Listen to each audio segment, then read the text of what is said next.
Because basically what's happening is, no, seriously. So the thing is, so you're able to download the sprites of all these characters from anywhere, and then basically you're able to edit them and create their own moves within the Mugen program. So it was like, okay, cool. He's got that sprite. He's throwing those sprites.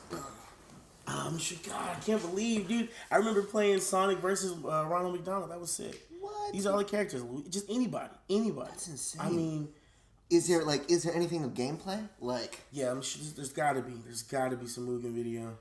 Damn. Yeah, no, I've never heard of that before. Like the close. Oh yeah, dude, this shit was sick. Insane. Because it's everyone and anyone. Okay, look, download and then like. Yo. Wow. Yo. Turns into Big Bird. That's crazy. That is crazy. But it was just any character. It's been out since '99, fam. Really? Shit. Yes. Are you serious? Is it still around? Like, is it? It still might be, but I was thinking about bringing it back. Like, dude. I don't remember that at all. If they could get the rights for an updated, I mean.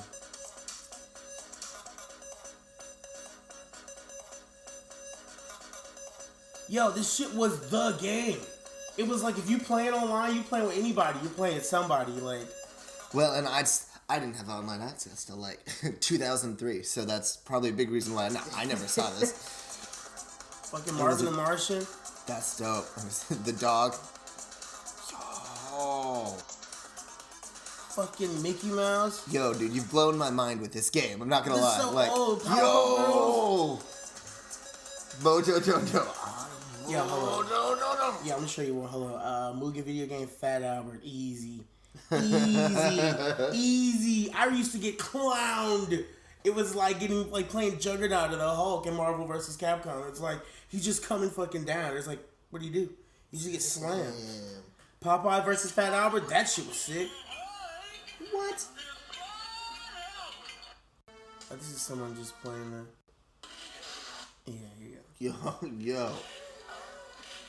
He's giant.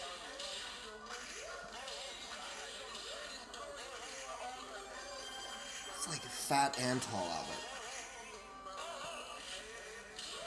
The music going along with it, that's crazy. Bro, are you fucking That's joking insane. me? Dude, so I was thinking in my mind, I was like, why has this game come back?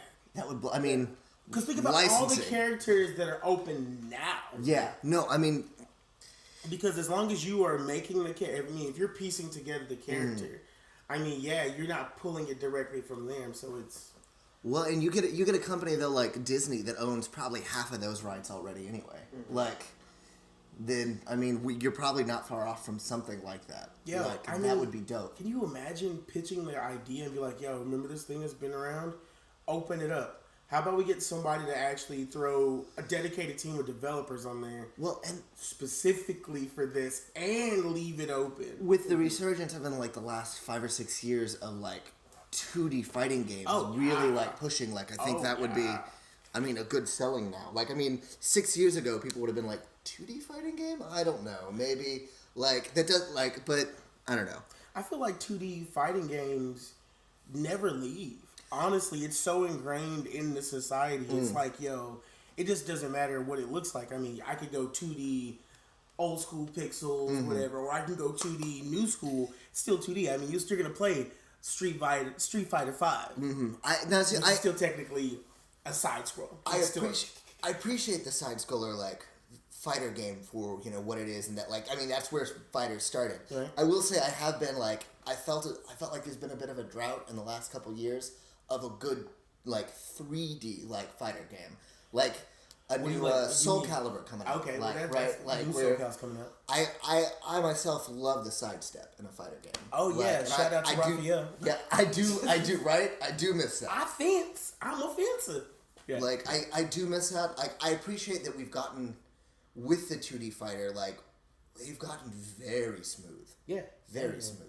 But it's like you think about you have a 2D fighting platform, so you basically have a solid foundation, and it doesn't matter what's going on. I mean, how pretty it is, it's still side to side. Yeah, yeah. Now, like you said, as far as Soul Calibur, step into the side, Tekken, step into the side and stuff like that, which mind you, you got those new titles about to drop. So I have not played the new Tekken. I guess like the last one that dropped. I mean, you've played Tekken, right? Yeah, well, okay, no. which is probably why I haven't played the new Tekken. Right. He's like, have you played the new Tekken? You probably have in some form or other. So yeah, for sure. Dude, that new Soul Calibur about to drop though. Like I'm looking forward to that. That was beast, dude. I'm ported back to a time where Soul Calibur was about to drop. And they just like introduced Link for that first time. I don't know if you remember that. Yo, for and the like, GameCube. For the Cube. Yeah, when they I remember that. I was like, oh snap, they're gonna have Link. That was back when they had a different character for every version of the system. For every console. Yeah, I had the Spawn version for Xbox. That was G. Yeah, my homeboy definitely had the Cube, and so it's kind of weird because back in the day, like I think. You didn't really necessarily need a console. If somebody you rocked with tough had one.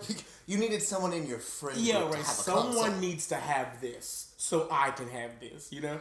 But definitely. I mean, I think that was hitting, like, GameCube was around, like, the peak of, like, couch multiplayer. Like, around that time when they were like, we're making tons of game for... 4 people on one system. Yeah, to hang out and play on. Dude. Now we want you all to have your own individual system. Yeah, so you guys can play together via the net. Yeah, you're lucky you got 2 people to play on one Xbox. Yo, dude.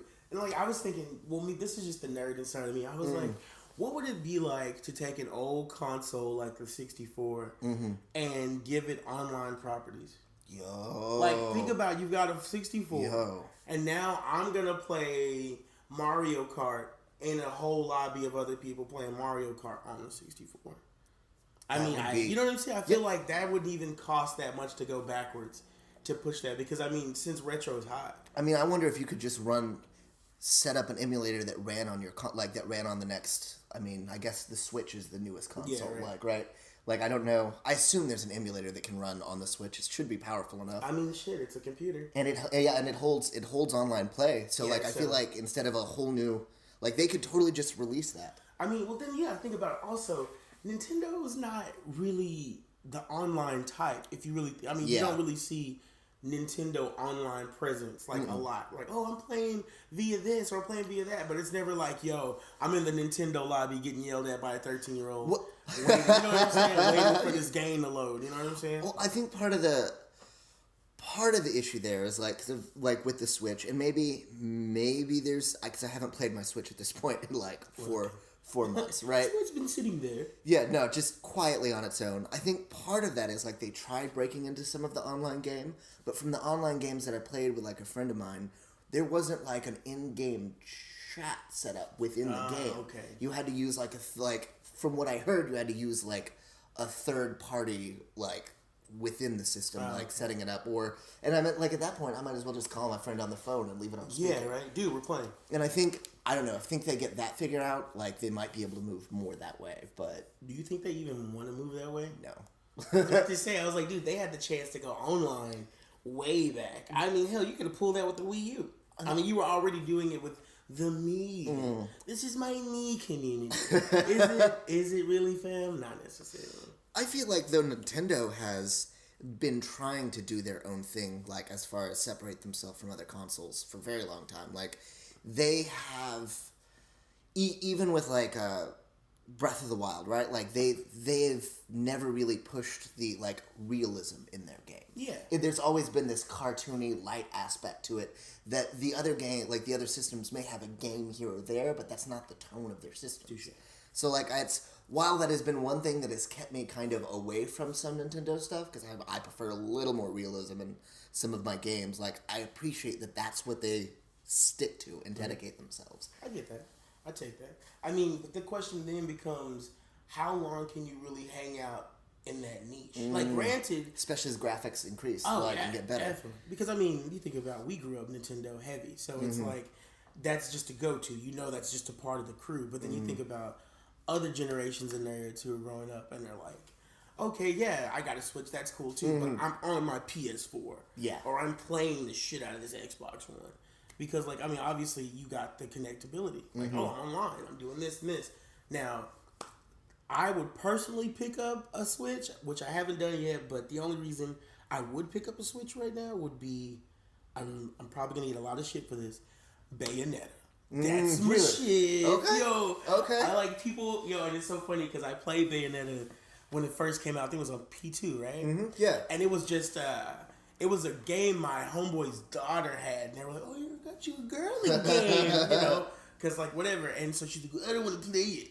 Because she was totally not in the game. Mm-hmm. So, I'm coming over, I'm like, yo, what's this game over here? He's like, that's some game I got for my daughter. And I'm just like, I'll give it a shot. Yeah, I'm like, what is this, Barbie meets Devil May Cry type situation just right? about to say, from what I remember, it had a very Devil May Cry like it was like action. Lisa Frank and Devil May Cry makes Bayonetta, basically. And no, it was sick, dude. I'm just like, this is Devil May Cry. Yeah. With butterflies and witches and shit. And I'm like, okay, this is lit. So I remember playing through it and getting so much flack from like all my friends. From like, oh, you playing Bayonetta? Give me your game card right now. And I was just like, yo, look.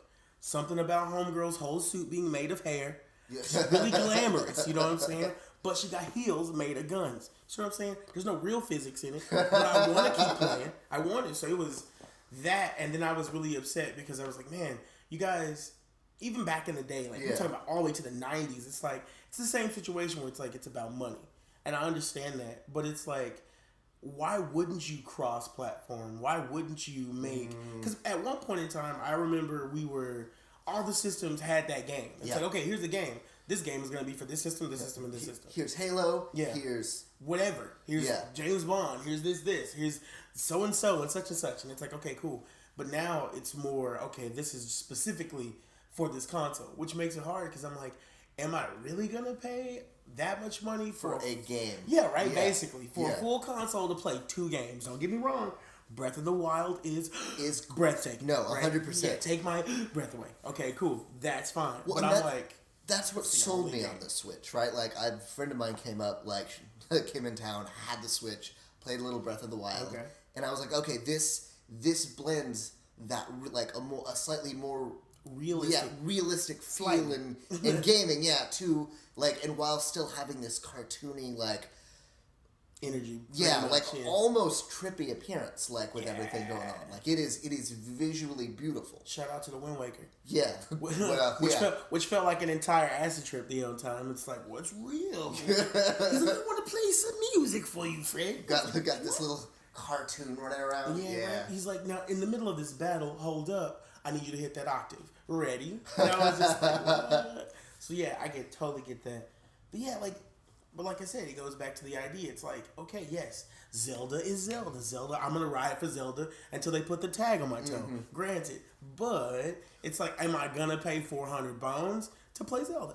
Well, and I'll say this is it's bad me admitting this, but I honestly have not played another Zelda game.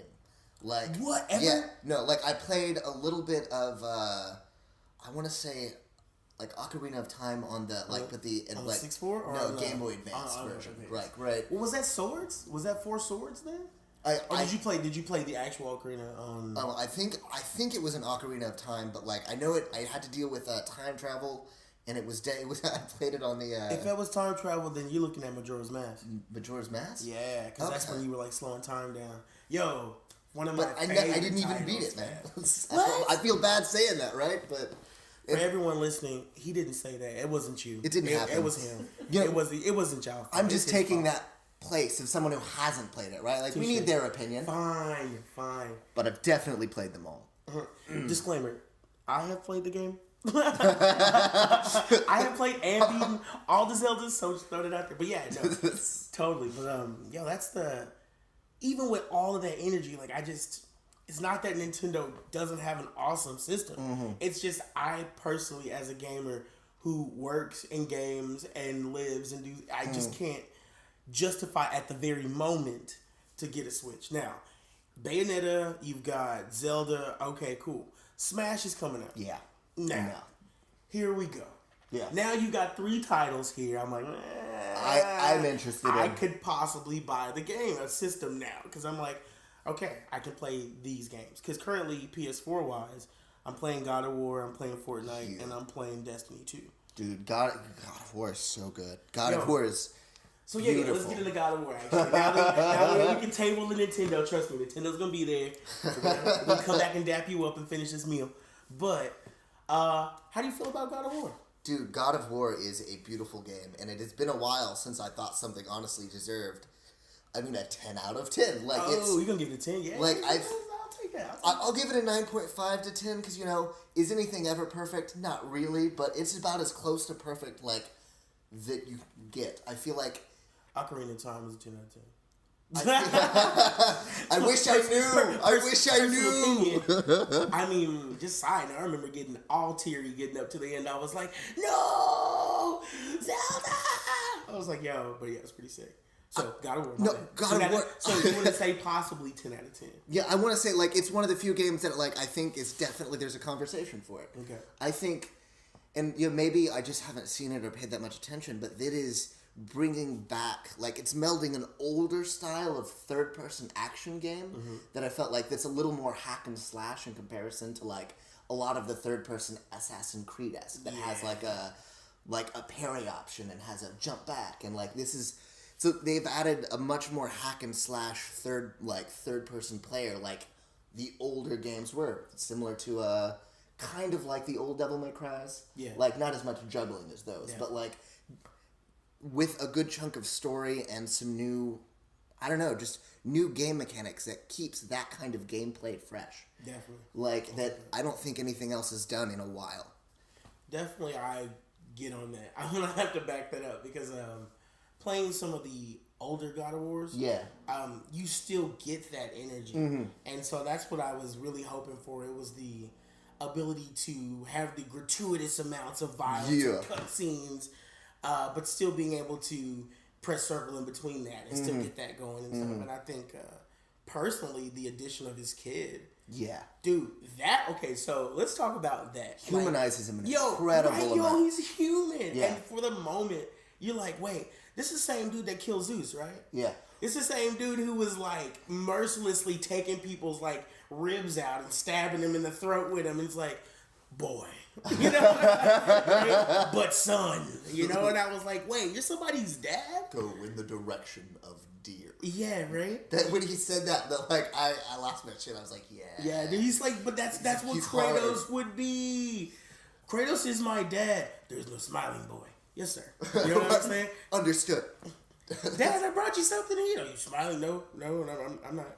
Your big beard alone makes me feel inferior. Yeah, so I'm just gonna, whatever you say. But so I loved that whole dynamic because in the middle of them adding the kid and the whole energy back and forth, him being private about his whole background, like, dude, he's a God of War. And I thought that was so sick because it's like, now outside of the hack and slash that you're so hungry for, you get this story. And not to say that any of the God of Wars before didn't really have a story, but I mean it was more of a kill list. It is a far more dynamic story than a simple story of revenge. Yeah. Like, because we've played so many of those games. Yeah, because that's exactly what God of War is. I'm gonna kill everybody. God of War is John Wick. John Wick is God of War. Straight up. Throw that out there. The Kratos version.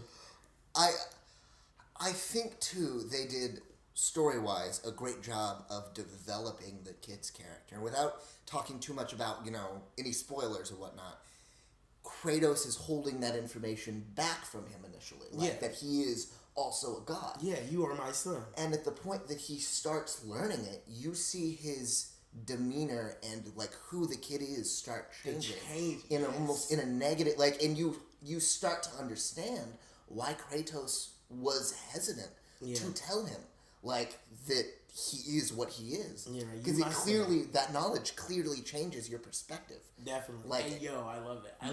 Not for the better, like seemingly.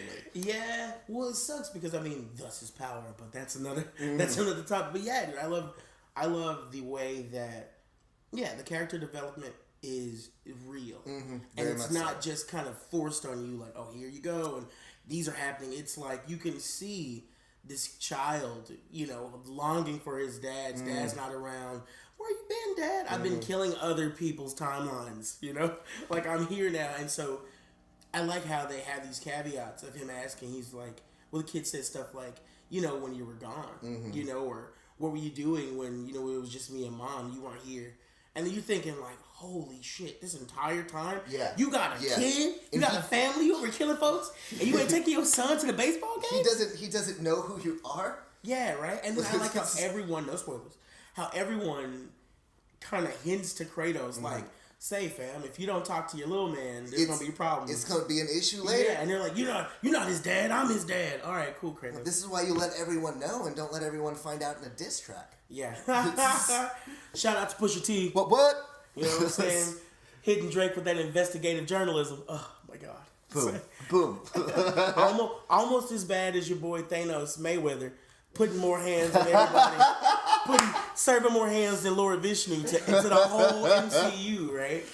Oh man, yeah, definitely. I will say also, I thought they did something that, I mean, other games have done. Like the first time I noticed this kind of thing was with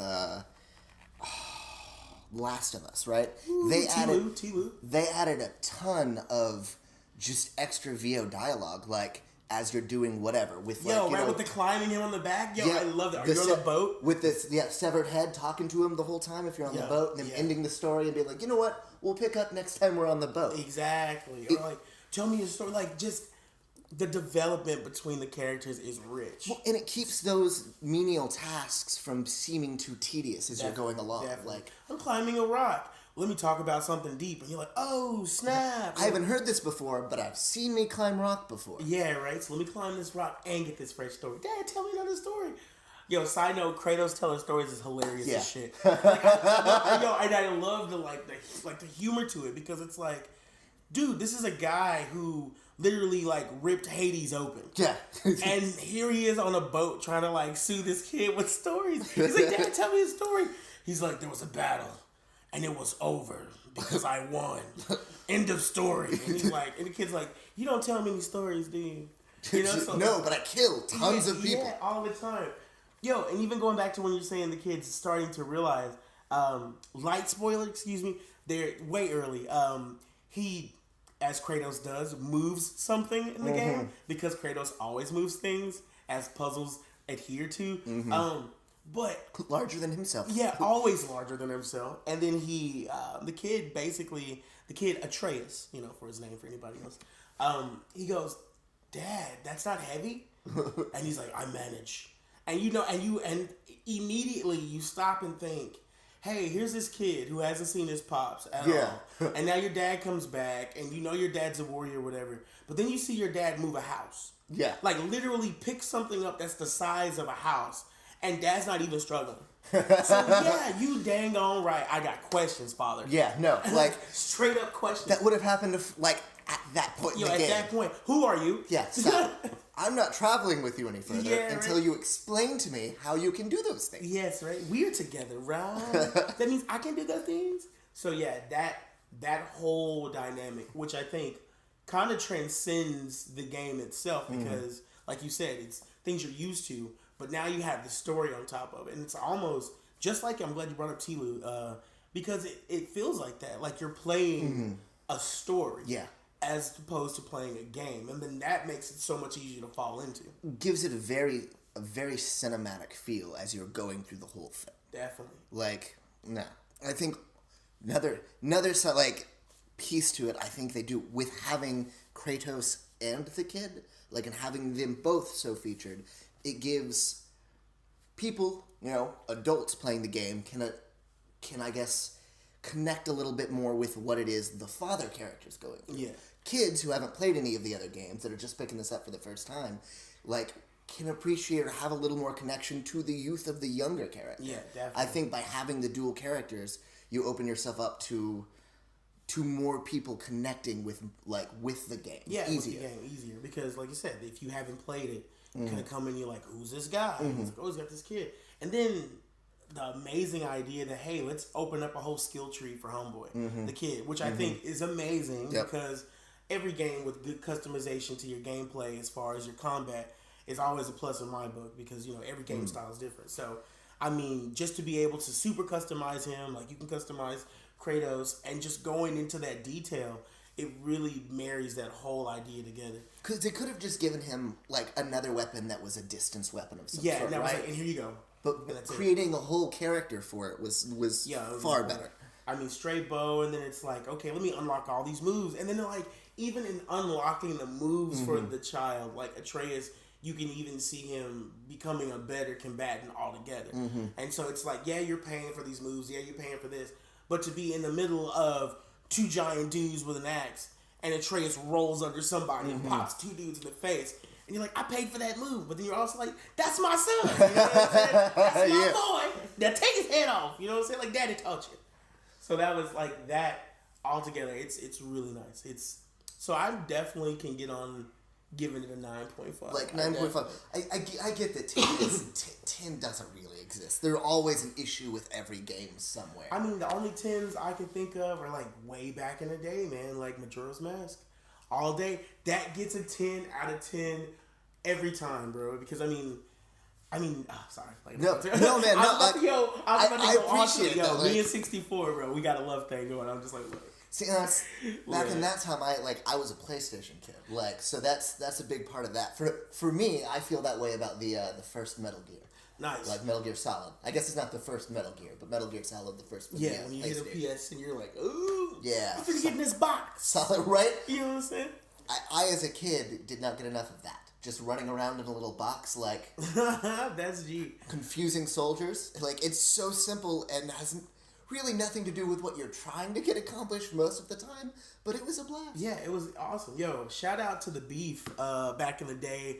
Nintendo 64 versus PlayStation. Well, that was great. That was like a beef. That was a big thing. It was like, we got cartridge, we got CD. Well, and it was like, who hitting harder? Part of that beef was born from like the joint. Like at one point, they were like, it was the PlayStation was going to be a Nintendo product. Yeah, like it was joint, and then that broke apart, and I didn't then know that at all. console wars started. Yo, that console wars started after that. They had like the breakup, like the Beatles style. They were like, yo, we're gonna put this out together. And PlayStation was just like, you know what? Nah. After Nintendo was like, nah, it's fine, and kind of left Sony out, from my understanding. Yeah. Well, like, from what I heard, yeah. Nintendo was like, yeah, we're gonna make this move, and then the move didn't get made. And so, you know, where it's kind of like you're hanging out in the wings, just trying to figure it out. And Sony's like, you know what? We're just gonna make our thing pop. We're gonna just do this thing. Yep. And I mean, honestly, to make sales, yeah, that was good. You know, beef sells things. Yeah, no, 100% competition. It's so funny because I remember the beef going even further back to like Nintendo and Sega. Like, are you serious? Yeah, like, dude, I couldn't, like, me and my cousins would be at odds sometimes. Like, you playing Sonic?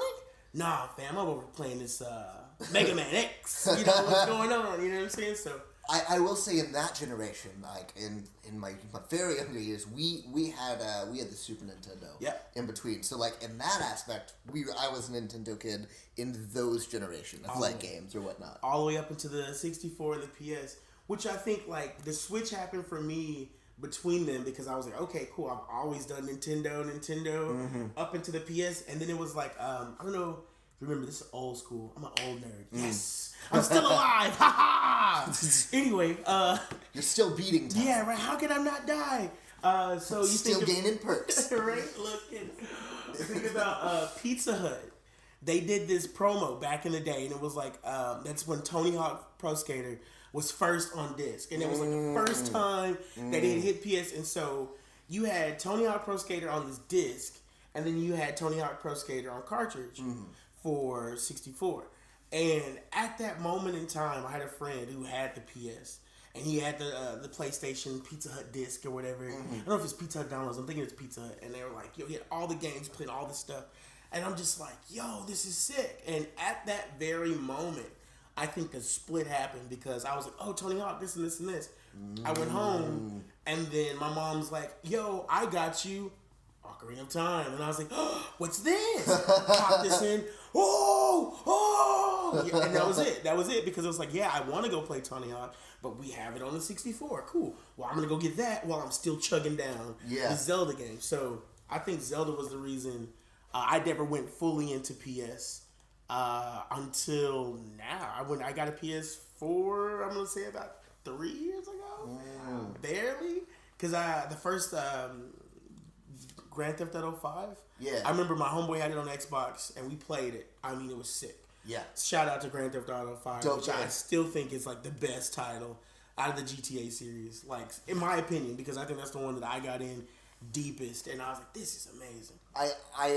I will agree with that on like overall. There are some small like finer points here or there with some of the older games that I enjoyed. Like San Andreas gave you the ability to beat someone to death with a dildo. Yeah. Like ridiculous, and I don't need that. But would I like to be able to do that again? Of course. Definitely. Have you ever been beaten to death with a plastic phallus, my man? Wild, let's find out. By a man in a gimp suit, no less. Talking about, sir, should he be at work? Yeah.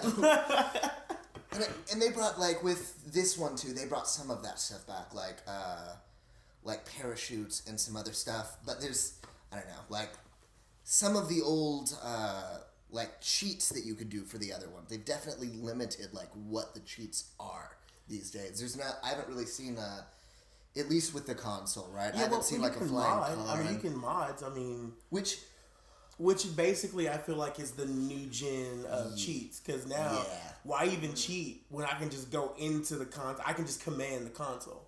Which I think, you think about the society at the time when cheats were coming out. You got your Game Sharks and you got your Game Genies even way back in the day. And you're just like, But those were specifically formulated to deal with the command of the cartridge. You know what I'm saying? So yeah, they could do that. Which essentially is just programming. It's just you coding. So you... looking at the code and like, okay, I'm going to add this. Or I'm going to go do this. Now with modding, it's like, mind you, because everyone has a computer. And everyone knows now. So you can go straight to it. You know, I mean, I want my shotgun to shoot out Thomas the Tank Engine. Every time. Well, and also, you know what I'm saying? Go. And you can mod that. That is what makes me jealous about, like, computer gaming. Because I don't. Like, I'm all console. Like, so when I see those things, I'm like, oh, it looks like a whole new world out there. Yeah, well, some of the mods are coming over, I think, and like I mean, Skyrim has like if you play Skyrim, they let you open up drop mods. So I mean, I feel like some of the games that you play are allowing that, and then obviously, if you're on a PC, you can just get jiggly however you want. Yeah, so, no, like because I got a friend who plugs his PS4 up to his PC, and he gets so jiggly, and I'm like, man, I just need a little extra tech. But I mean, obviously. Yeah. I don't have the time, so, but yeah. That's, which I believe is the newest gen, I guess, of mods are the new game cheats. Yeah, I mean, that's... So let's see. We hit that, so GT. So after that, I'm on the PS4. I played GTA 5 and The Last of Us. So those... The Last of Us remastered for the PS4 or whatever, because it was on PS3 originally. Yeah. So, dude, I hadn't played T-Lou at all. Really? So when I played T-Lou, and I got the bundle. I got the bundle from side note, I got the bundle from Craigslist because I was like... What? So basically it happens like this. I go and I play Destiny at my friend's house on Xbox. And I'm like, holy shit, what is this game? Is it first-person shooter? I'm like, all right, back to Perfect Dark and James Bond. Let's get it. But it has this, like... Borderlands feeling where you're shooting all these random creatures and you're powering up and picking up weapons. Great game. Shout out to Borderlands. You know what I'm saying? Borderlands, all the Borderlands. And so I'm just like, okay, cool. This is pretty sick. Let me get into this. And dude, I remember playing it for hours. And I was at my homeboy's house. So everyone's hanging out. We're playing Destiny tough. So I'm like, okay, cool. How do I get this game? And my homeboy's like, we just gotta get an Xbox. And no offense to anybody who plays Xbox or anything. Yeah. It's just the reason why I don't get jiggly with Xbox so much is because of the community. Because the community is more in the North America. And so if you play any PS, you have more of a global community. So you can like be up at 4 a.m. and run into the French players or run into somebody else who's playing at other times. Whereas as far as my experience in the Xbox community, you're dealing with, our time. And so, the later you're trying to hop on, the harder it is. Yeah, because there's nobody. Yeah, because there's nobody's there. You know what I'm saying? Man. So definitely with that. So being able to get really deep into the PS, I got the T-Lou and all that, and then shout out to T-Lou. Like we were talking earlier. I mean, it was a production. It was like I was playing through a movie. I was playing through basically, if you will, a creature feature, almost zombie, not zombie. You know what I'm saying? Well, and I was hitting at a point too where it's like zombie was already so saturated for a game like that to come out and be so good and be so captivating. While there's a ton of zombie games that I could like to choose from. Yeah, definitely. And shout out to T-Lou again, because you take this idea that we're like zombies but not really zombies, like clickers, and just the ingenuity of, hey, this is a zombie. Is it? Well, you know what I'm saying? Which creates a whole energy, you know? And the idea that it came from, like, a fungus, which has, like, the smallest amount, like, of real world, like threading there, because if there's an ant that, like, there's a type of fungus that... takes over insects. Yeah, and they always crawl up to a certain amount, like certain height over their colony, so that when their body explodes into those spores, it spreads those spores, and then makes all those other ants do those things. Exactly. Like, so there's the smallest, like, thread of, like, realism, threaded in. That was huge. Well, yeah. When I saw that, I was like, oh shit, this can happen. Yeah, no, in comparison, like, to most zombie shit, yeah, 100%. You're like, nah, fam, it's in the air. You know what I'm saying? Like, yo, side note, when homegirl, like, when, I don't know if anyone's not played TLU, The Last of Us, but, damn, never mind. I'm not going to spoil it. I was going to say something. I was like, no, I can't. Because, shout out to E3, TLU 2, The Last of Us 2 is coming out. So get your pockets ready, get your mouths ready to water. So, I'm confident it will be great. I don't know where they go from there, but I'm confident it's gonna be great. Damn, we can't even talk. I know. Like, I don't want to give too much away. Some stuff without spoiling it. I was like, dang, never mind. But yeah, they did with that game without spoiling it. They did a great job of a bait and switch with a character that you see initially, like in the trailers and stuff. Something happens at the very beginning that leads you to believe something that is not true about it. The very beginning. The very beginning. And you're like, what? And like, after the first playthrough scene, it grabs you in a way no other game ever has for me. Like, I'm definitely.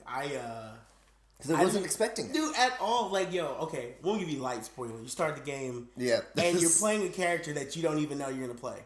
Just off the top. Just that. Just in the intro, she's like, Dad? Mm-hmm. And I'm like, oh, here we go. Yep. Like, this is... And so it was... I think it's what we were saying as far as that and God of War. It's really good storytelling. Yep. It's like you're playing through a story told perfectly. And that's, even you're playing the game, but you're still hearing. It's like watching a movie. You're watching this movie. I am the director of this movie. You know what I'm saying? So I think... Well, and it's very refreshing seeing those kind of games still being made in a time when, like, companies like EA are saying, well, the average gamer doesn't want a single-player game and story. You're like, what? That's actually what I'm here for. That's what got me into gaming, actually. So, you can get that behind this paywall. Here you go. Right. Talking about microtransactions. Give me your money. Give me all your money. Have you, I know this is a segueing, but have you played Far Cry yet? The new Far Cry? I seen it played. I went to a party. Mm-hmm. Not really a party, more like I was picking up money from my friend because he owes me money all the time. Fair enough. But that's a whole nother topic. And then I show up and he's playing. There's like a bunch of people there, and so there's food and music and stuff going on. I was like, oh, this is cool. And he's like, I'm looking at Far Cry and I'm like, I played Far Cry 4, which I thought was cool. Yeah. I didn't beat 4. I did play some of it. I beat the one before it. Okay. Far Cry, I've never beat any of the titles. Okay. I think Far Cry 4 is the one I got deepest into. And so, like, it was visually stunning. That's in the Himalayas. That's one of the Himalayas. The Asian countries.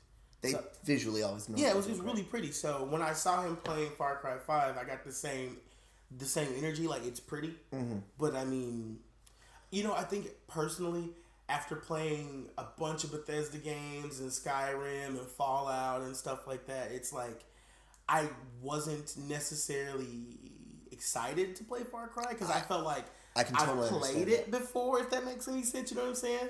Like Dying Light and all that stuff, kind of like the same. Far Cry definitely, I feel like, follows its own, I guess, pattern or formula. Like, a Far Cry game always feels like a Far Cry because it follows the same situation. There's always a bad guy. You're normally kidnapped at the beginning, and there's normally some sort of running, frantic scene at the beginning of you trying to get away. And now here you are out in this open world. Good luck. Right. Without commenting at all on the story or the core piece of the game, the thing I like that interests me most about it, it's you talking about paywalls that like made me think about it, is there's a side compartment of the game called Far Cry Arcade, where it's a bunch of various random maps that are generated. Some of them by Ubisoft. Okay. Some of them most of them by gamers playing Nice. it. Okay. They give you an editor within the arcade. Okay. That you can create your own map and your own basically objective. So is that a PvP map or is it a PvE map? It's how you want it. Oh, like you can I think you can design PvP maps. I've only worked on PvP, and basically there are 3 basic types. A bounty hunt, where you're trying to kill someone, you know. There's, you gotta clear an area, so you gotta go to the base and, like, clear everybody in this area. And then there's one, it's just simply a journey. You have to get to wherever this location is. So like a race, basically. Pretty much. So there's some crazy parkour, there's some trippy stuff. Someone rebuilt, I don't know if you ever saw the first Saw, but someone rebuilt the space that the first Saw movie takes place. You mean in that little bathroom? Yeah, like the locker room type looking deal. Yeah, okay. Like they went through a shitload of detail in recreating that, and then have an incredibly elaborate a grouping of just obstacles that you have to figure your way through. Okay. So there is, like, while playing this and looking through some of the creator, they give you pieces from this Far Cry. The last 2 Far Cries. Okay. They give you pieces to pull from like 2 different Assassin's Creeds. Okay. They give you pieces from Watch Dogs. Hey. So they give you they give you Watch Dogs. A ton to work with and create with. And I am surprised in this world of paywall that they weren't like, hey, this costs an extra $30. Yeah, this is DLC, fam. Because this is one of the few things that I would have been like, I would have bought this alone on its own for $30. Talking about that's pretty G. Like, okay. It is more impressive to me than the game that they built. Like, the game they built is incredible. Great, open world. It is a Far Cry game. This is unlike anything I've really seen before in the depth they go into and what they give you to build with. Okay. So as somebody who has gone that depth, you would give Far Cry what kind of rating? Ooh, I would give Far Cry an 8.5 probably. Maybe a 9. I haven't beat the game. Okay. And so that's why I'm hesitant. I played the game a good chunk, like the story mode in the main game. And then I started messing with arcade and realized what you could do, and I really haven't gone back to the story since. Playing. Yo, speaking of things like that, Fortnite actually. I bought the Save the World. So there's two game modes. Okay. There's Battle Royale, which everyone plays. You know, shout out to season 4, Golden Scar putting headshots down. You know what I'm saying, victories and whatnot. But so you have the Battle Royale where it's just 100 players, same map, everyone fights each other. You've played Fortnite, right? I was about to say, I've played a couple matches of Fortnite. Okay, so you've gotten to the point where you see the storm kind of shrinks in or whatever. Oh yeah. Okay, so I'm also a PUBG player, so like I understand, like I totally understand like the concept behind the closing in or whatnot. So indeed. So definitely, so you got that. So you've got your normal Fortnite. It's really good. So you go over and you're like, all right, you're doing this. Get your kills, get your builds. It's really good. It's fun. It's addictive. Mm-hmm. Okay, so. On the other side, you have Save the World, which is PvE, which is you playing the game. Like, I saw that listed. Right. I've just never seen anybody play it. So I, at the time, I think it was a deal going on. It was like a sale or something, and you can get it for cheaper than what it was originally at. And so it's like the founder's version. It was like, I spent like $80. Like, why not? Because at the time, I was like, well, you know, give it a try. If you're going in, you're going in? Yeah. I actually, honestly, shout out to my neighbor who I was like, hey, I'm going to buy Fortnite. And he's like, yeah, what's Fortnite? So I showed him. We played the free back and forth. And he's like, yeah, this is sick. And then one day he walks up on me. He's like, you ever thought about paying for the actual game? And I was like, no, my friend. It's a free game. It's a free game. That's how they get you. That's how they get you. You want money taken? Because that's how you get money taken. You silly man. Yeah, right? And so, like, 2 days go by. And then he's like, you know what? Screw it, bro. I'm going to buy it. And so it's kind of like one of the situations where you're like, no, I want it too, you know. And so well, he buys if you're getting it, yeah. Well, I want to play, so he buys it, and then super player nerd friend goes, "Nah, I'm gonna buy you a copy, so you don't have any excuse." I was like, "Dang, yay!" But dang, so now I'm obligated, right? So I'm playing. PvE, Save the World, Fortnite is awesome. Yeah, it's super amazing. So I feel like the same vein with the arcade for Far Cry. You get that for Save the World. So basically, the idea is that the storm covers the whole world, and it's just destroying stuff, turning people into zombies and stuff like that, right? So, husks is what they're called. They're monsters. Okay. They're not necessarily zombies, but they turn to people and they're just still trying to come at you. So Mass Effect isn't using that term anymore. Yeah, so right. sure. Yes, exactly. They don't need it. They don't need it. We're gonna use it. So basically, you use the same building aspect while you're going to these points, and you're setting up these things called storm shields, right? And the storm shield basically dissipates the storm in that area, and so you're basically setting up storm shields to get the world back to a place, because you're just dispelling the storm that's everywhere, right? Got it. And so you build a base, and you build bases everywhere, and that's where the building comes in. Okay. And dude, it's beyond amazing because there's so many weapons to pick up. Okay. So you can pick up a bunch of new weapons. You have heroes, basically the leaders of your squad, who go out, and so there's hundreds of different heroes you can choose, which all have different powers. There's ninjas, there's constructors, there's soldiers, whose main, a soldier is obviously going to be attacking. Yeah. So ranged weapons do more damage, more grenades can be thrown, stuff like that.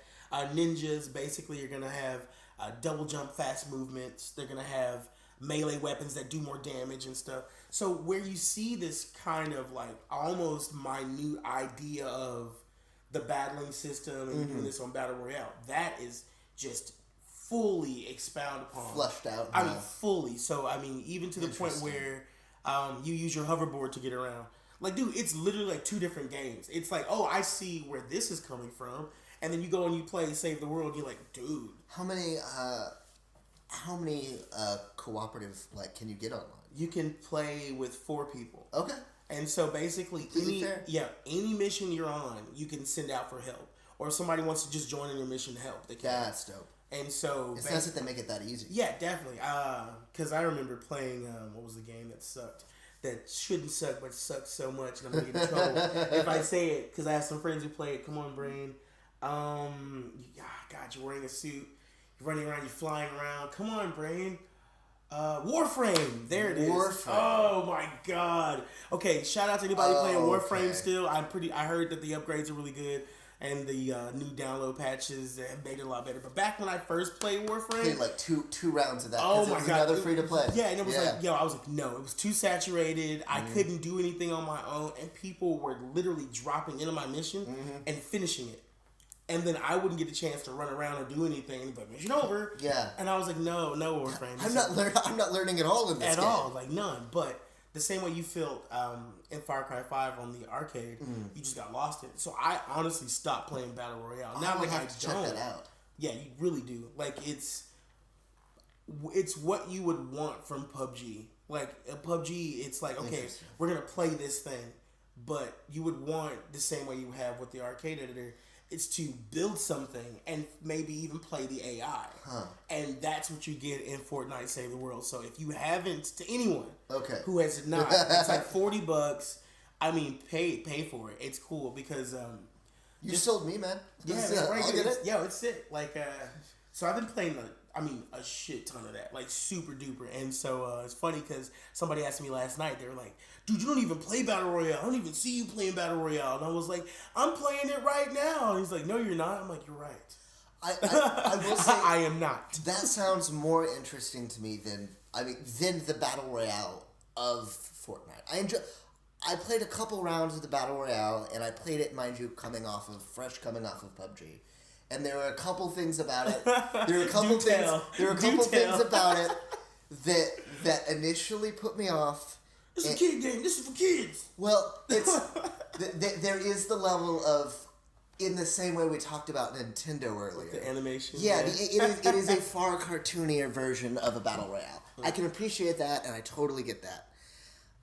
That's one of the things, but the biggest part for me was you rolling in on more. It's a bus, but it might as well be the same plane. Yeah, like it's a battle bus. You roll in and start the exact same way, and then you have this storm that closes in on you. Like the game mechanics work, like in that aspect, work very much the same way. And like coming straight off of PUBG, seeing like this other game, I'll try it. I was like, oh, this is this feels like a knockoff initially. Okay. And I acknowledge it is not. Like, I totally acknowledge it's not, in that it has created its own game mechanic that I feel like if you want one game or the other, you're wanting two different things. Yeah. Like, the building aspect is very cool. For me, I'm not gonna lie, it's a lot. Like, for when I'm trying, I feel you. I've seen people successfully play the game well, where they're creating walls and running and gunning at the same time. And I'm real honest, that's just more than I can handle initially. I'm real honest. I know I'm not gonna win those games, because with PUBG, it's the realism that draws me to it. It's the ability to take off my backpack, drop my extra gun, and have one gun, like, nothing on me, no shirt, hidden in a field, and no one can see me. Like, it is the sneaky hiding aspect of PUBG that sells it to me. It's not the cars. No, it's not that I'm driving around. The cars are fun, but, like, when you get closer to the end game, the cars become more and more of a liability. Yeah, because I see you moving. Exactly. Yeah, right. Like, especially for someone who enjoys the sneaky aspect of the game. Who's in his tidy whities holding a sniper rifle in the grasslands. Yep. Don't breathe. And they won't see me. And I said I appreciate, like, though, that I totally get why people would play Fortnite over it. Like, it is really fucking frustrating when you've spent the last 20 minutes, like, getting these weapons, putting your gun together, like, getting all the various attachments that set you up in the right place, and you're like, okay, I'm gonna make one move to that spot over there. And dead. Yeah, the moment you pop your head up out of the grass. Dead. Sniped. Head gone. Blop. And the last 20 to 25 minutes was you fighting nobody. Yo, and the same thing happens in Fortnite. It's the same shit. It's like, dude, I got all these resources. I went underneath. I got all these cars. I got all this metal. All right, boom. Go ahead. Let me run over here and grab this health kit, dead. Or get popped, like, to red bar. I'm like, wait, dead. So, yeah, definitely has the same energy. No, I feel like there's a place for both of them, right? Like, I understand why someone would play one over the other in either situation. I've actually never played PUBG. And it's funny because I remember when PUBG hit, and I remember following the whole wave, being like, "Oh snap, what is this game?" And then, like, the memes and everything. And I was like, "Oh, this is cool." It's like I played this game kinda already. There were some issues because, again, I play console, so, like, I started playing when it dropped for the Xbox. There were some issues with, like, frame rate and catching up, like, with where you were aiming, which are very frustrating for people who are very good at aiming. I'm not always the best aimer. Like, I'm not a terrible first person or third person gamer. I'm just not the best. So when I realized that, I was really able to take advantage of that. You're like, I like this. Well, when I realized people can't aim, and it feels more like a potato shooter. Like, it felt a little bit more like a bunch of people who weren't trained thrown on an island and with guns. Okay, like, so you say it has a level of realism to it. Which it's... Unless you're a sniper, you're not going to necessarily be picking me off. Exactly, but it got ridiculous at a certain point, though, because, like, I would be 100 yards away from a guy. Like, I had this one point, this guy pulled up in a car. I was 100 yards away from him. All I had was a frying pan. And this guy... No, seriously, this guy pulled off, saw me running around with no gun. I'm sure he thought it was going to be an easy kill. So I stayed, like, I stopped, waited for him to, like, aim at me, and then I just moved right to left until he emptied his clip and missed me. And then beat him with a frying pan. And then ran up to him and beat him to death with a frying pan. Like, that's got to be the worst way to go. You empty your entire firearm at a man who's possibly naked, wearing some Fruit of the Looms in the desert, basically, and you can't hit him. And then he beats you with some cookware. I felt so bad for that guy. Yeah, don't put that on my tombstone. How did you go? I don't remember. Beaten to death with a frying pan? Were you not armed? No, I was. I mean, I wasn't after I unloaded the whole clip. Yo, what a way to go. But there were pieces like that initially. Like, while I totally get why that would be frustrating for someone who had become really good at those kind of games.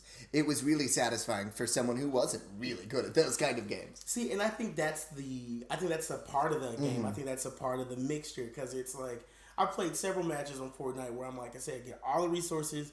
I picked up all my guns. I got all my shield. I'm like, okay, let's find somebody to engage. And then all I hear is, and I'm like, is that a rocket coming? Ah! Yes, and I'm just it like, wait. You know, and so, I mean, I spent 15 minutes climbing quietly through houses to pick up stuff. So I kind of feel like that's a part of the entertainment, which I think is kind of cool. But I might actually give PUBG a try. I mean, just to say I've tried it, because I mean, I haven't played it. Mm-hmm. Like, it's just like, right as I wanted to play it, Fortnite dropped. Mm-hmm. And then my neighbor was like, I'm going to do this. And I was playing, I was like, oh, this is sick! There's just a lot more possibility for, like, hiding and hidden. Like, and I'm not a sniper by any means, but I will stay on the ground and walk somewhere, like, for 5 minutes in a crouched position if I had that kind of patience in the game. Like, I'm willing to do that if I know that's going to keep me safe. Yeah, that's going to get me there. I like that. There's just... there's another level to it. I have heard people be like, well, there's a lot more to PUBG, like, because of that, and that PUBG's, more of... PUBG is, a chess, whereas the others is checker. And I don't agree with that at all. Both have a very different, like... they're just both very different mind games you're playing with the other person. Like, the way you're going about it are very different. Yeah, they have some similarities, but not. I wish there was a trap, like, setup. I love that you can set up traps in Fortnite. That is great. Yo, shout out to anybody playing Fortnite right now who throws traps on the ceiling. That's where I get the kills, bro. Yo, I'm telling you, on the ceiling is where it lives, man. It's just like, oh, for real? Come inside. Spikes to the face. What is this? What is this? You know what I'm saying? So... I think that's pretty G. I'm gonna think about playing Destiny 2. Have you played any Destiny? I have played Destiny. What was the last installment of Destiny that you played? I played Destiny 2 shortly after it came out. I played Destiny 1. I did not continue after. I didn't continue with any of the DLC for the first one because I was really put off by the lack of story. Oh, wow. Like, I played through the game, it ended, and I was like, I really thought I was, like, a quarter of the way through the game. I thought this was, like, one of the bosses building my... Because at the end of it, they're like, well, that's it, like, you beat that guy, but the darkness is still out there. And I was also like, the darkness? This vague, like, evil thing out in the distance? It's just... it's you didn't take time to write an enemy into this. Like, a true big bad enemy.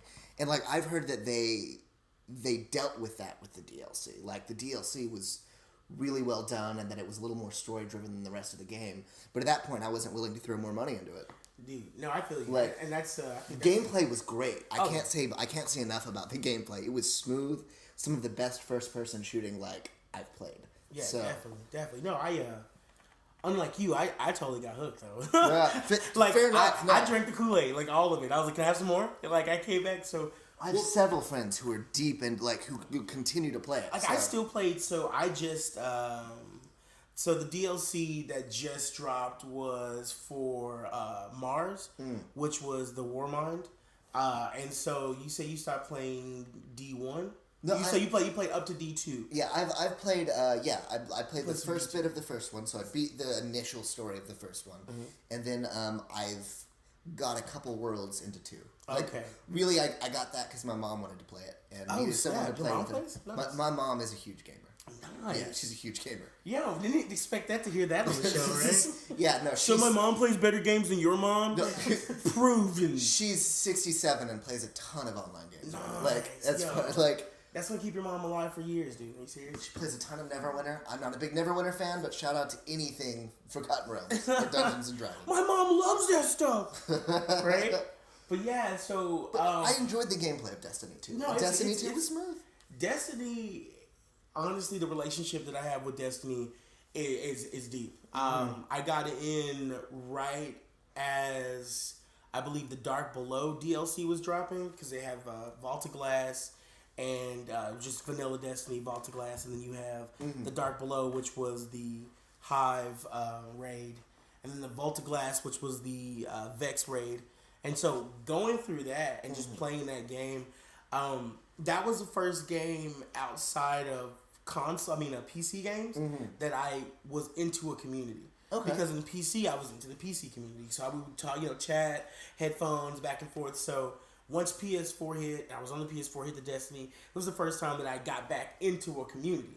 And so that aspect basically drew me all the way back in. So from that DLC, The Dark Below, I've been playing ever since. I met a bunch of friends, like in IRL from the game. I'm like, hey, let's kick it. And so like, dude, we kicked it. And so shout out to my crew, to the family. Y'all know who you are. Nerdcore 64.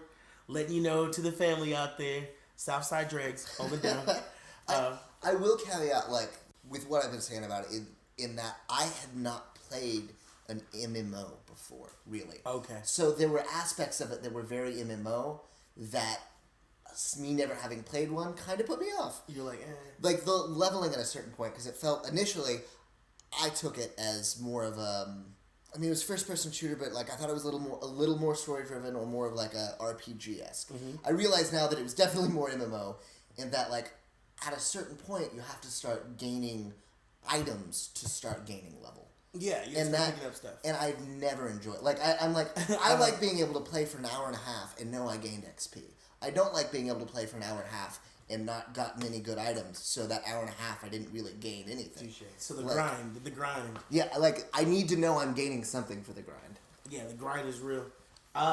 So I'm just gonna shout out to Destiny 2. It's been like a really weird relationship, kind of, sort of.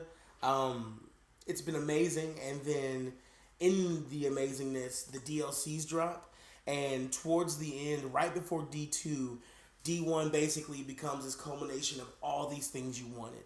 Basically, the community, back and forth. We don't like this. We don't like this. We want this. We don't like this. And you get to the end of D1 and you're like, okay, cool. They're going to answer all these questions. Okay.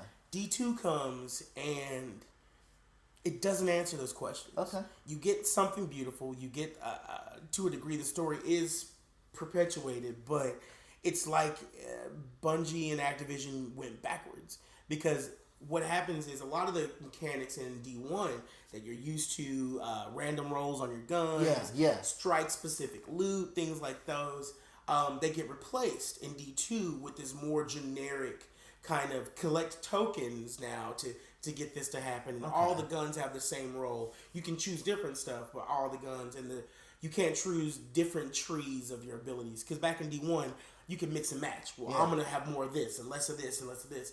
And that would make somebody way more superior because, you chose the right set of skills for your gameplay. Okay. And so I feel what happened in D2 was the idea was they wanted to make it even all the way around for for casual players, I believe.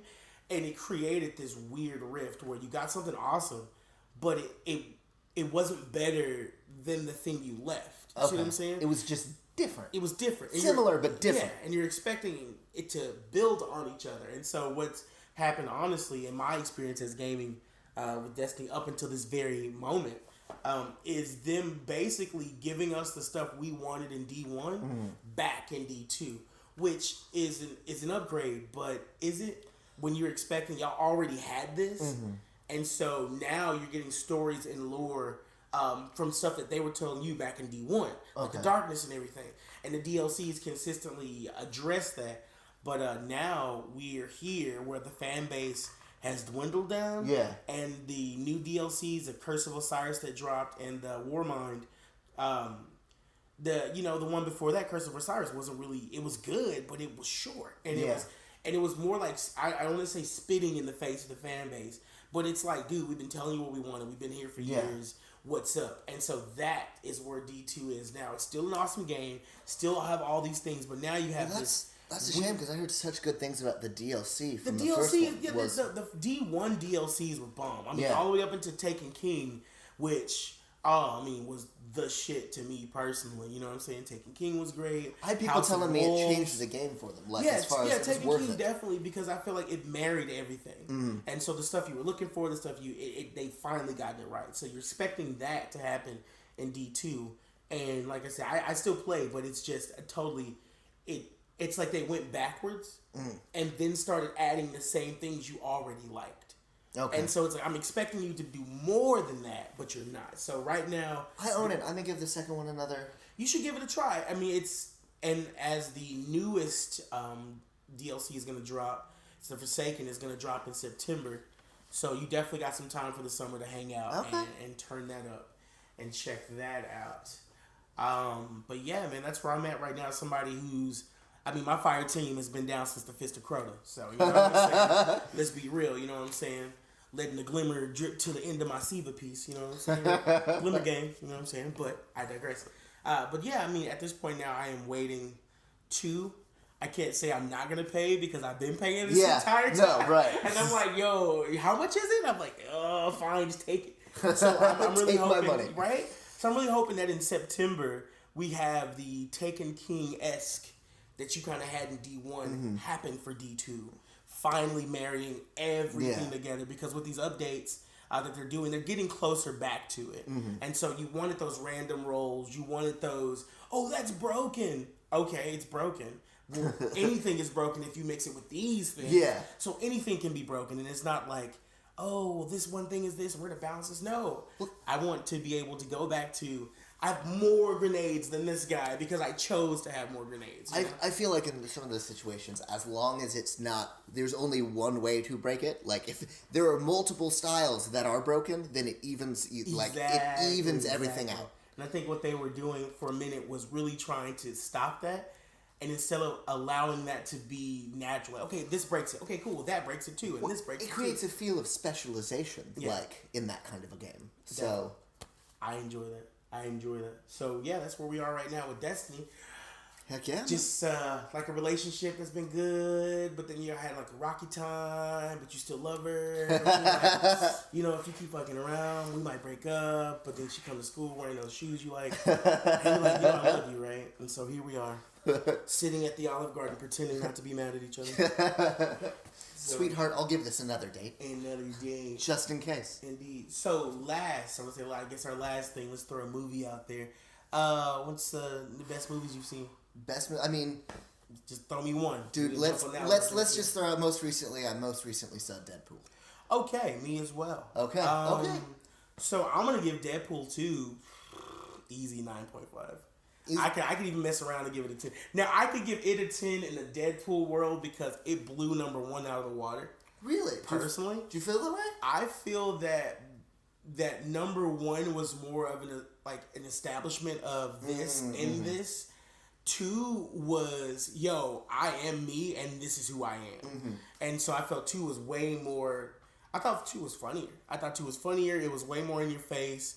I think it was like, hey, I know that this thing works because you guys want it again. Yeah. And I'm here. And then no spoilers, but staying to the Easter egg at the end. Yeah.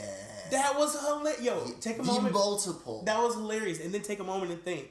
We're not giving y'all spoilers. Yeah. So think about this. In movie history, has any actor ever broken the fourth wall like that? Think about that. Even to the point to go back in time.